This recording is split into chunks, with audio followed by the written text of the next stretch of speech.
अस्सलामुअलैकुम, कैसे हैं आप लोग। होप आप सब ठीक ठाक होंगे एंड वेलकम करती हूँ मैं आपको अपने चैनल एजुकेशन विद जिया पे। और आपको पता है कि मैंने पास पेपर जो है वो स्टार्ट करवाए हुए हैं। थोड़ा सा गैप आ गया था बीच में, थोड़ी मसरूफियात थी और पेपर जो है वो मैं डिस्कस नहीं कर सकी। तो पास पेपर जो 3 जो है वो हम कंप्लीट कर चुके हैं लेक्चर एजुकेशन हेड मास्टर के, जो कंडक्टेड पेपर हैं, ऑलरेडी कंडक्ट हो चुके हैं पेपर, ये वो पेपर हैं। सो इनसे आपको बहुत ज़्यादा हेल्पफुल होंगे ये आपके लिए इंशाल्लाह। तो चलते हैं पेपर नंबर 4 की तरफ। लेकिन उससे पहले मैं आपसे कहूँगी कि अगर आपने मेरा चैनल अभी तक सब्सक्राइब नहीं किया तो मेरे चैनल ज़रूर सब्सक्राइब कर लें। वीडियो पसंद आए तो लाइक भी ज़रूर कर दें। तो चलते हैं पहले क्वेश्चन की तरफ। Educational objectives are mainly derived from. जी, एजुकेशनल ऑब्जेक्टिव्स जो होते हैं वो लोअर लेवल पे होती हैं, एम्स जो हैं वो नेशनल लेवल पे होते हैं। तो ऑब्जेक्टिव जो हैं वो नेशनल एम्स से ड्राइव की जाती हैं। ठीक है, तो ए ऑप्शन इसका ठीक है, यहाँ पे एम्स आएगा। टू है formal education is meant for. जी, फॉर्मल एजुकेशन क्या होता है, जिसमें एक प्रॉपर इंस्टीट्यूशन होता है, इदारा होता है, हमें असेसमेंट होती है, वैल्यूएशन होती है, सर्टिफिकेट मिलते हैं। तो उसमें एक प्रॉपर टाइमिंग होती है पढ़ाई की। ठीक है, तो इसमें आ जाएगा rigid rules of entry and exit. ठीक हो गया। तो दूसरे का जो है वो बी ऑप्शन है। लाइक स्कूल कॉलेजेस की जितनी भी एजुकेशन है वो फॉर्मल में आएगी। MCQ3 है the education confined to educational institution. जी, वही बात मैंने ऊपर की है कि वो एजुकेशन जो कि एजुकेशनल इदारों तक महदूद है तो वो फॉर्मल एजुकेशन ही है, सी ऑप्शन। ठीक है, इनफॉर्मल तो वो है एजुकेशन है जो हमें किसी इदारे की ज़रूरत नहीं पड़ती, लाइफ लॉन्ग होती है, जो हम मीडिया से, होम से, मतलब जितनी भी हम चीज़ें सीखते हैं वो इनफॉर्मल में आ जाएंगे। ठीक है। 4 है education is not pre planned in. जी, यानी कि किस में एजुकेशन जो है, किस टाइप ऑफ एजुकेशन में प्री प्लान नहीं होती, तो वो है इनफॉर्मल एजुकेशन। ठीक है, क्योंकि ये हम किसी वक्त कहीं भी सीख सकते हैं। ठीक है, ये स्टार्ट होती है बर्थ से और टिल डेथ जो है वही चलती रहती है, तो इसमें कोई प्लानिंग नहीं होती, जबकि फॉर्मल एजुकेशन में प्लानिंग होती है। 5 MCQ से एपिस्टेमोलॉजी मीन्स नॉलेज। ठीक है, ये एरियाज ऑफ फिलॉसफी है। अच्छा जी, 6 है study of great books is at the core of. Study of great books के बाद पेन एनालिज्म वाले करते हैं। ये एजुकेशनल साइकोलॉजी जो है, सॉरी एजुकेशनल फ़िलॉसफी जो है उनमें से ये एक है, जिसमें एवरलास्टिंग चीज़ों की बात करते हैं, ग्रेट बुक्स की बात करते हैं। 7 है the major impact of the Aligarh movement was. Aligarh जो है वो सर सैयद अहमद खान ने दी थी और ये इसमें पॉलिटिकल ट्रेनिंग पे जो है वो एम्फसाइज़ किया गया था। ए ऑप्शन इसकी ठीक है। क्वेश्चन नंबर 8 है अंजुमन हमायत इस्लाम वाज इस्टेब्लिश्ड इन। तो ये 1884 है। और उसके अलावा ये भी क्वेश्चन पूछा जा सकता है कि इसके जो फाउंडर थे वो कौन थे, खलीफा हमीदुद्दीन थे, तो वो भी आपने याद रखना है। 9 है the objective education according to charter act. Charter act से रिलेटेड 3-4 क्वेश्चन हैं जो लाजमी तौर पर एक आ जाता है।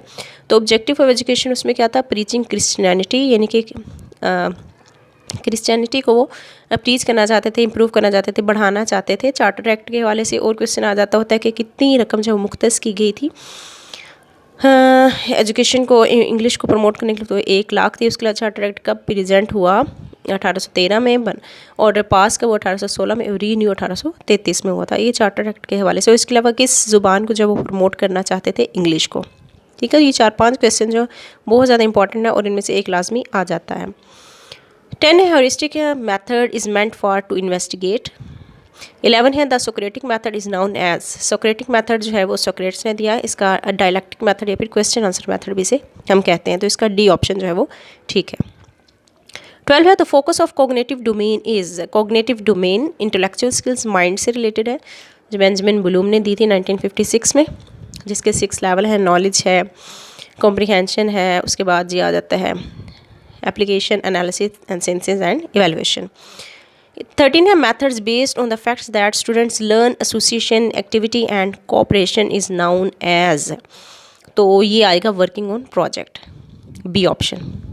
14 है students portfolio is a collection of student work record. Portfolio क्या है, ये भी एक क्वेश्चन आ जाता है कि ये किस क्या चीज़ है, ये is a type of assessment है। और उसके अलावा इसमें स्टूडेंट का तमाम जितना भी रिकॉर्ड होता है, एकेडमिक रिकॉर्ड, वो सारा एक कह सकते हैं एक टाइप फाइल होती है, एक किस्म की आप कह सकते हो, उसमें स्टूडेंट का सारा रिकॉर्ड होता है। उसमें फर्दर आ जाता है शोकेस पोर्टफोलियो, जिसमें बेस्ट जो वर्क होता है वो शोकेस पोर्टफोलियो में प्रेजेंट किया जाता है। एनीवे यहाँ पे जो ऑप्शन है वो सी है। 15 है solo taxonomy provide systematically way of describing the learners. Solo taxonomy जो कि बिग्स एंड कॉलिस ने 1982 में दी थी, तो लर्नर्स की परफॉर्मेंस जो है वो इसमें देखी जाती है, सी ऑप्शन ठीक है। 16 है defining of a profession is related to service, very famous question. Educational psychology revolves around 3 areas. जी एजुकेशनल साइकोलॉजी लर्निंग है, लर्निंग प्रोसेस और लर्निंग सिचुएशन, डी ऑप्शन। 18 है evaluation is related to, valuation हमेशा judgement की बात करें तो value judgement, ठीक है, या worth of anything, B option इसका ठीक होगा यहाँ। 19 है सुपर एनुएशन या retirement age of a government servant इन पाकिस्तान। ये सुपर एनुएशन जो है वो एक रिटायरमेंट की टाइप है, ठीक है, टाइप्स ऑफ पेंशन में आ जाएगा ये भी, इस पर मैं एक वीडियो बनाऊंगी क्योंकि ये वेरी इंपॉर्टेंट टॉपिक है ये भी।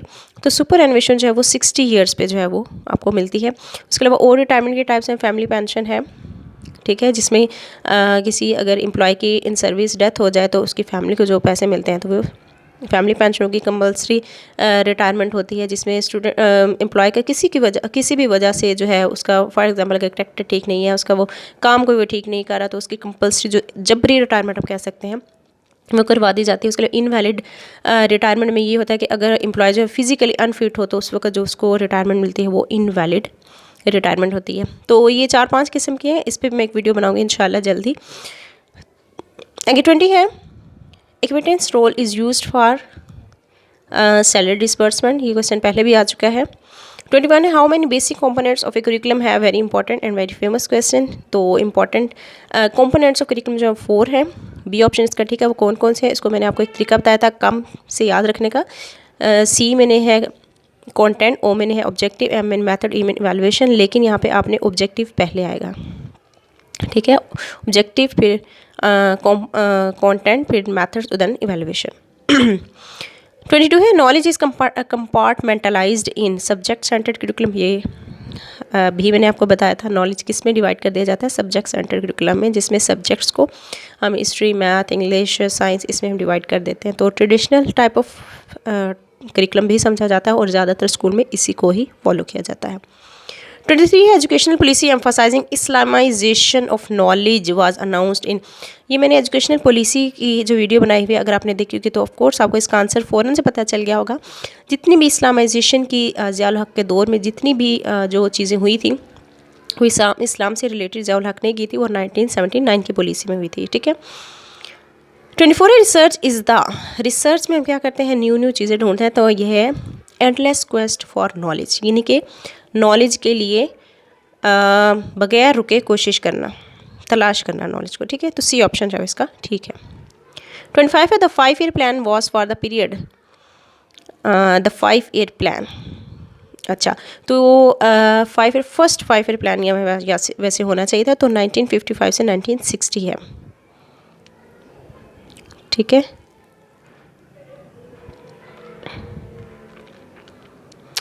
अच्छा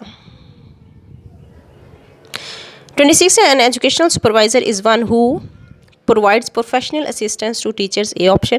27 है the first step in the process of administration, अच्छा एडमिनिस्ट्रेशन की जितनी थ्योरीज है उसमें सबसे पहला जो प्लान है वो जो स्टेप है वो प्लानिंग ही है, ए ऑप्शन आएगा, ठीक है। 28 है the process design to ensure the cooperation, intervention and involvement of others is called, process design to ensure the cooperation, intervention, जी इंटरवेंशन की बात आई तो ये मैनेजमेंट है, ए ऑप्शन। 29 है the focal point in educational guidance is, focal point क्या है educational guidance, हम गाइडेंस एजुकेशनल गाइडेंस हम किसे देते हैं, पीपल डेवलपमेंट, सी ऑप्शन जो है इसका ठीक है।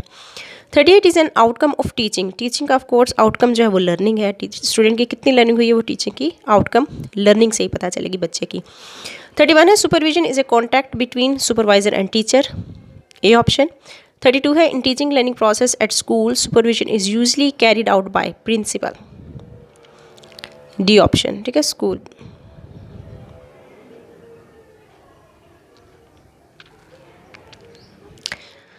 33 है in which type of research the teacher examine their own educational practice systematically is called, तो टीचर जो है वो एक्शन रिसर्च में है जो अपनी एजुकेशनल प्रैक्टिस को एग्जामिन करता है, ठीक है। क्लासरूम लेवल पे जो होती है वो एक्शन रिसर्च होती है। 34 है immediate process through which the educational organization seeks applicants for potential employment is through. तो एम्प्लॉयमेंट के पोटेंशियल को देखने के लिए जो पूरी तौर पर प्रोसेस किया जाता है ऑर्गेनाइजेशन, एजुकेशन ऑर्गेनाइजेशन जो करती है वो क्या होती है, एडवर्टाइजमेंट करती है न्यूज़पेपर में, ठीक है। जब भी उन्हें इतला देनी होती है तो एडवर्टाइजमेंट पहले होती है, ठीक है, उसके बाद फिर सारा प्रोसेस जो चलता है। 35 है education sector reforms originate from education policy of. Education sector reform से रिलेटेड ये है कि ESR से भी इसको जाना जाता है, इसका एब्रीविएशन पूछा जा सकता है। तो एजुकेशन सेक्टर रिफॉर्म्स जो है उसका फुल नेम है, और ये 2005 में हुआ था, तो ये B ऑप्शन में आएगा 1998 से 2010 की पॉलिसी में। 36 is the most important function of the teacher is to, जी मोस्ट इंपॉर्टेंट फंक्शन है guide for people growth, C option. 37 है school curriculum reflects the culture of, school curriculum reflects the culture of society, C option. 38 है in our schools teaching is dynamic process, C option. 39 है andragogy techniques are used to teach, andragogy है वो adults, B option. 40 है headmaster's role of academic guidance and assistance to teacher is called supervisory role. 41 है inexpensive audio visual aids in presenting a lesson to the class is, inexpensive इनका जो सस्ता है तो वो चाक बोर्ड है, D ऑप्शन। 42 है हिल्दा इज़ एक्सपर्ट इन करिकुलम, इन्होंने करिकुलम का एक मॉडल दिया था बड़ा ही फेमस है जिसमें 7 स्टेजेस हैं, उसकी नीड बेस्ड मॉडल था, 1962 में इन्होंने दिया था, ये फीमेल थी। 43 है casual leave is applied for personal work, A option. 44 है socially daily allowance is given to the employ travelling for official duties towards. तो स्पेशल डेली अलाउंस जो है वो किस एम्प्लॉय को दिया जाता है, तो जो बिग सिटीज़ का विजिट करें, ठीक है, ऑफिशियल ड्यूटीज़ के लिए अगर वो वहाँ जाए तो बिग सिटीज़ के लिए तब उसे वो स्पेशल डेली अलाउंस मिलता है। 45 है quality of decision is raised bye, quality of decision तो ये डेमोक्रेटिक एडमिनिस्ट्रेशन में आएगा, B ऑप्शन। 46 है text book board in all the 4 provinces are responsible, text book board का काम क्या है, प्रिपेयरिंग टेक्स्ट बुक या फिर प्रिंटिंग बुक्स, C ऑप्शन। 47 है the process through which the worth of any thing is determined is called, worth of anything या judgement या सारा कुछ किस में आएगा, एवेल्युएशन, B ऑप्शन। 48 है training to teachers focuses specially on, teachers की जो ट्रेनिंग वो किस लिए की जाती है, स्किल्स बढ़ाने के लिए, ठीक है, skills of teaching, A option.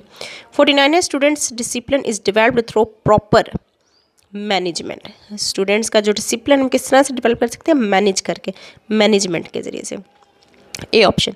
50 है फिलॉसफी इज़ ए, ये आ जाएगा मेंटल एक्टिविटी, A ऑप्शन। तो आज के लिए जो 50 MCQs ही एनफ है, और अगर आपको किसी भी MCQs में कन्फ्यूजन है तो you can ask in comment section, I will answer you. और अगेन मैं आपको कहूँगी कि अगर आपने मेरा चैनल अब तक सब्सक्राइब नहीं किया तो चैनल ज़रूर सब्सक्राइब कर लें, it will be very beneficial for you for your test of headmaster lecture education. और इसके अलावा मैं आपको कहूँगी कि मेरा एक और चैनल है वजीहा नूर के नाम से, आप उसे भी ज़रूर सब्सक्राइब करें, और वीडियो पसंद आए तो लाइक ज़रूर कीजिएगा। इसके साथ ही मैं आपको कहूँगी अल्लाह हाफिज़ और अपना बहुत ज़्यादा ख्याल रखिएगा। Thank you.